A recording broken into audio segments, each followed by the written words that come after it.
Hello everybody, what's up YouTubers and viewers? I'd first like to start off this video with an apology. The time lag between my last video and this video is quite long for somebody that's supposed to be keeping up with a channel. The reason for that is just because I kind of had forgotten my Google login and then I couldn't be bothered to refind it, and well, anyway, long story short, I did it today, and I thought I'd start off a latest video with a different game, one that's it's still early access.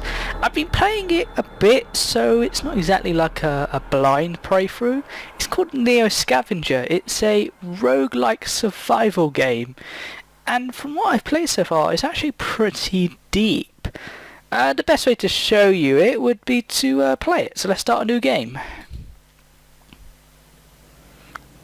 So on this screen you actually get to choose your player's skills and abilities. From what I remember, and just take my word for this, that the best ones to start off with are Medic, so you get an improved healing rate, and plus actually you'll see some more dialogue options. This game is really as roguelike as you can get. The other one was Strong. It allows you to carry more, you do more damage. I mean, in this game you're going to be focusing a lot on melee in the beginning, so melee is another good one to take. The next one was trapping. This one is really useful because you can start fires without needing a light source. And another good one to take would be actually from down here. These actually are negative skills, like for example this one reduces your distance seeing. This one will actually increase your need for food and water, but will increase your healing. So this is actually quite a safe one to take. With it we'll add botany, because as you'll see you're going to be out in the wild a lot, and being able to distinguish between poisonous and non-poisonous stuff, herbs, berries and mushrooms, that will definitely mean the difference between life and death. We'll leave it at that. So the game is really text-based. You'll usually have text on one side like here, and then what's going on the other side. So I'll read it out to you. So you wake up disorientated, slumped over the base of an empty cryosleep pod, still damp from cryo fluid.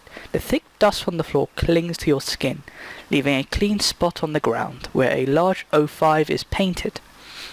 Across the room there is an open door to the hallway and a broken window leading outside. Just as you gather your wits, an unearthly scream erupts from down the hall beyond the doorway. Something is coming. Fast. So the way you interact is by choosing options here from the skills that you have. Now I already know what this is, and if you have chosen Strong and Melee, they're two good ones to go for. Even if you haven't, it's not really a big deal, but this will actually start you off in the game quite nicely. So, you drop to a defensive stance as it bursts into the room. The beast stands on its hind legs like a man, but has the appearance of a ragged, predatory dog. The combination of your stance and build must really look imposing, because the dogman actually looks a bit confused when it sees you and hesitates. You both lunge at each other, colliding with great force. The dogman realizes his error too late as you slam it against the door. Jab. Repeatedly. Its corpse crumbled at your feet. You let loose an unbellowed roar that echoes down the facility halls. If you actually didn't have Strong, but you either had Strong or Melee, you basically still defeat the dogman, but you actually take damage. So it's kind of awesome if you have Strong and Melee. And yeah, again, still following the roguelike. Any items you get, you can pick up. If you want to pick up items, you want to move it over to your hand until, as you see, we haven't got a backpack or anything, so this is how you're going to have to do it. So the two things you definitely want are shard and a corpse. This is just not really that useful. that is you basically just use to re-enter the Cairo facility.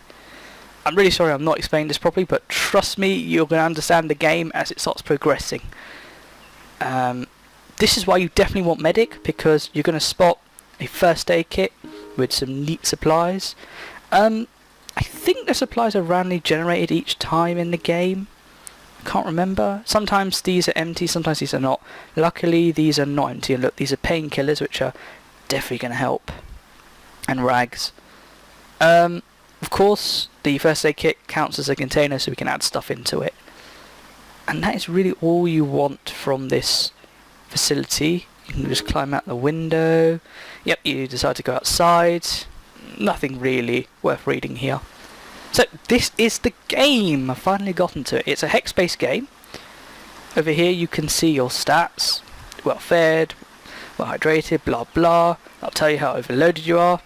The ones that are quite important, especially for the beginning, is your temperature and the outdoor temperature, because if you didn't do that scenario, you're not going to get any clothes and you're going to have to hurry, otherwise your player's going to die of hypothermia.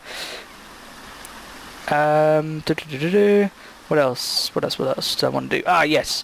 So if you did get the corpse, you can open up the crafting screen. I know it looks a little bit jarring, but it's really easy to use. You simply just drag the corpse here, or anything you want to craft. So obviously we need something to cut the corpse with. See, that's just going to give you meat. But if you have the trapping skill, you're going to get its fur coat, and that is going to solve all of your problems with warmth. For now, anyway. So we go to this screen, open